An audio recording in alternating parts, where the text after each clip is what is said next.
Hi, my name is Delmarshae Walker. Welcome back to my channel. I hope everyone is doing great today.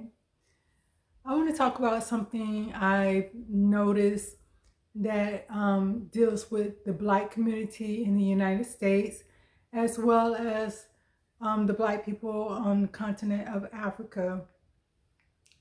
A lot of times I feel that people look at us as if United States as well as Africa look at us as if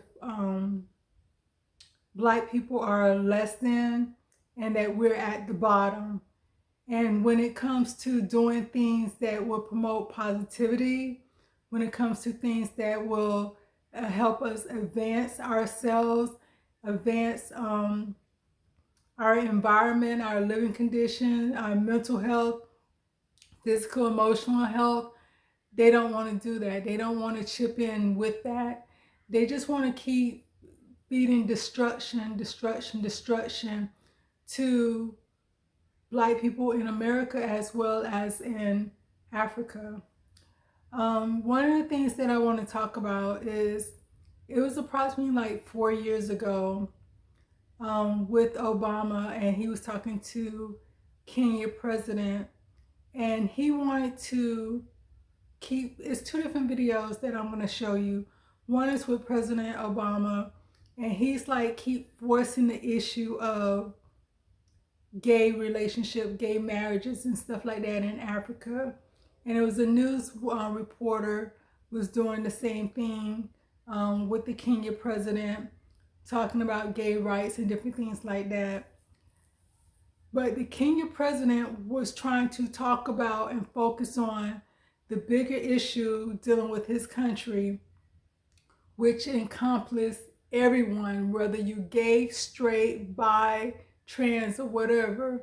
And that was infrastructure and the economy, food, health, and all this stuff. That's what he wanted to talk about. That's what he wanted help with the United States with, to help build that in his country of Kenya. But instead, Obama and this reporter, they rather focus on the rights of homosexuality, which is only a small group. And when you focus just on the rights of homosexuality, it doesn't help Kenya as a country as a whole. It only focuses on this one aspect and not everyone. And like I said, whether you gay or straight, you need a strong infrastructure to build on. You need a strong economy and different things like that. And that's the same way they treat us in America. It's like they want to, just like that issue with Charles Barkley, and he just wanted to say, oh, Black people are the worst when it comes to homosexuality. Well, it's not. There has been instances where there have been gay clubs that's owned by white gay people, white owners, that discriminated against gay Black people. So it's not that Black people are negative towards homosexuality. It's just that some people just have different views on what relationships should be and what relationships should look like. But you never hear them talk about, hey, let's uplift marriage between heterosexual. Let's encourage Black people, Black couples to get married, have a strong family bond, have a strong family union. You never see that being pushed. And so I'm going to go ahead and show you those two videos. If you look at the history of countries around the world, when you start treating people differently, not because of any harm they're doing anybody, but because they're different, that's the path whereby freedoms begin to erode. And bad things happen. And when a government gets in the habit of treating people differently, those habits can spread. If somebody is a law-abiding citizen who is going about their business and working in a job and obeying the traffic signs, and doing all the other things that good citizens are supposed to do, and not harming anybody, the idea that they are going to be treated differently or abused because of who they love is wrong. Full stop. Just like President Obama, I think we also need to be able to speak frankly about some of these things. And the fact of the matter is that Kenya and the United States, we share so many values. Our common love for democracy, entrepreneurship, value for families. These are things that we share. But there are some things that we must admit we don't share. Our culture, our societies don't accept. It's very difficult for us to be able to impose on people that which they themselves do not accept. This is why I repeatedly say that for Kenyans today, the issue of gay rights is really a non-issue. We want to focus on other areas that are day-to-day living for our people. The health issues that we have discussed with President Obama, these are critical. Issues of ensuring inclusivity and of women, a huge section of society that is normally left out of the mainstream of economic development. What we can do in terms of infrastructure, what we can do in terms of education, in terms of our roads, in terms of giving our people power, encouraging entrepreneurship. These are the key focuses. Maybe once, like you have, overcome some of these challenges, we can begin to look at new ones.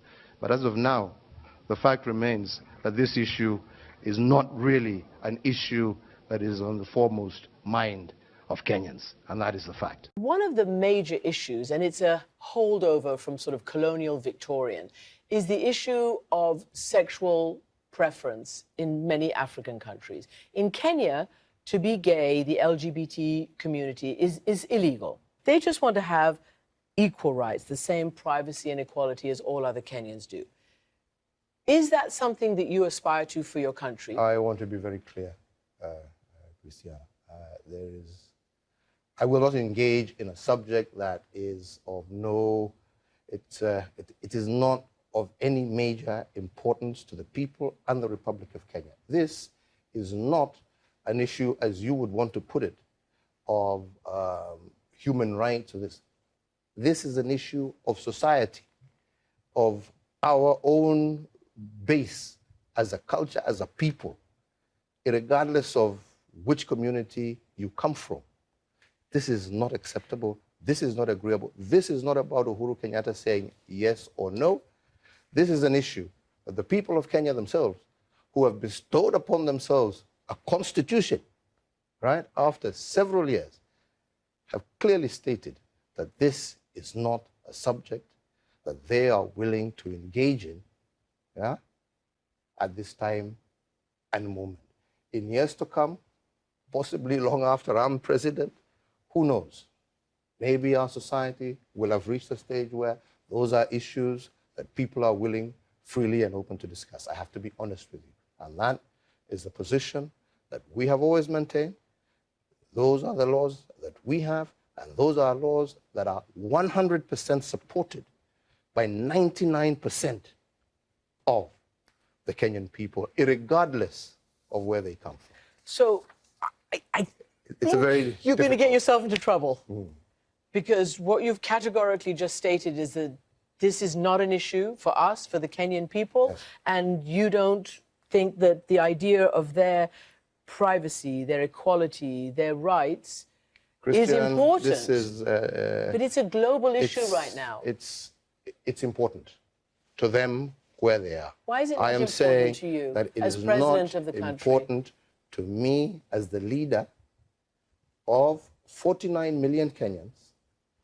And after, if you want to ask me my personal opinion, What is your personal opinion? after I finish my process, I can talk about my personal opinion. But as the leader of the people of the Republic of Kenya, I represent that which our people are desirous to be. And I have no choice, but that is my position. Would you publicly say that people who are LGBT, gay members of the Kenyan population should not be discriminated against, should not be violated, should not be abused. No Kenyan should be abused, should be, mistreated in any particular. Every Kenyan is protected by law, every single Kenyan. But they also must recognize that their freedoms must be taken into the entire context of the society that they live in. Because this is not a question of governments accepting or not accepting. This is a question of society, right? Currently, it's a legal process. Yes. And that legal process is based on the society that you live in, and that's why laws are made. So I think that's all I have to say about that particular. As you can see with that video as a whole, he was more focused on building an infrastructure for his country, and there was more focus on homosexuality. And then when you look at the continent of Africa as a whole, when they reach out to the United States to help with infrastructure, help with building the economy, help with defense and different things like that, the United States don't want to help them. And so what they end up doing is turning to Russia and China, because Russia and China are like, okay, yeah, we'll help. But at the same time, you see how that kind of goes once Russia and China gets involved, because up front, they are helping, but they're helping themselves at the same time. It's like they're giving up one master for another. They was colonized at one point in time, and now they're not, but they're becoming colonized in a different way when they're dealing with Russia and China. Because Russia and China, they're not worried about, their personal issue. They're saying, okay, we're going to help build up the economy, but this is what we're going to get in return. This is what we want. And the reason I'm tying in the continent of Africa and the Black people in America, like I said, they treat us like we're the bottom. We're at the bottom. And that we need everyone else that's above us. We need to, we're at the bottom and we're struggling to get up to the top. We're struggling to make it up to the top. But I want to do a mind switch. I want everyone to think about it in a different way. Because in reality, as Black people, as Africans, in the continent of Africa, they're not less than, Africa is one of the richest countries in the world. So in reality, they really don't need help from anyone else. They just need to learn how to work together, stop killing each other, and work together and get their own gold, get their own diamonds, get their own oil and all that, their gas, their natural resource, and build up the continent of Africa. And the same thing over here in America, we need to stop fighting each other and start building up our own infrastructure, because we're not getting help from the outside. Because like I said, they have us with the mindset that we're at the bottom. But like I said, with the mindset shift should come in play with this. Anytime you're building a building, you don't start at the top, you start at the bottom. So in reality, the bottom is the strongest part of that building. If the foundation is weak, it's almost like in the Bible when Jesus said you build your house on sand, what would happen? It would end up falling apart, compared to building your house on, I think he said stone. I forget exactly how it goes. But when you build your house on a solid foundation, it will stand. So if we're at the bottom, that means we're the foundation of America. We're the foundation in the United States. We're the foundation in Africa. If we break away, everything else is going to topple down. Everything else is going to fall. So we're not the one that need. We are needed. So once we get that mind shift to understand that, hey, yeah, we are the foundation. It's not a bad thing, because we are the foundation that's holding America together. We are the foundation that's holding the continent, well, basically the world, because the world keep going to Africa, taking their resource, whether it's the people, whether it's the gold, whether it's the diamonds, whether it's all these other natural. They was killing animals over there. China was killing animals, getting their tufts, the elephant tufts. They was going over there, getting everything off the continent of Africa and taking it back to where they're going. So that means in reality, we are the foundation of the world. We build the world up. And so therefore, we're not needy. We need it. We're needed. And we need to get that mindset shift in place and start doing what we need to do. Stop depending on slave master coming in, defending us. Stop depending on slave master coming in and doing this, that, and other. And like I said, that's on the continent of Africa and also over here in America. All these people, like I said, the elites is just pulling puppet strings. All they do is care about themselves, and they want everyone in discord. They want everyone fighting. They want everyone sick. They want everyone in a powerless position so they can maintain power. And once everyone wake up and really realize what's going on, then things will really start changing. Things will really start shifting, and that's really going to make them scared. That's really going to make them nervous, because that's what they don't want. So that's basically all I wanted to share with you today. I hope everyone is having a great day. Peace.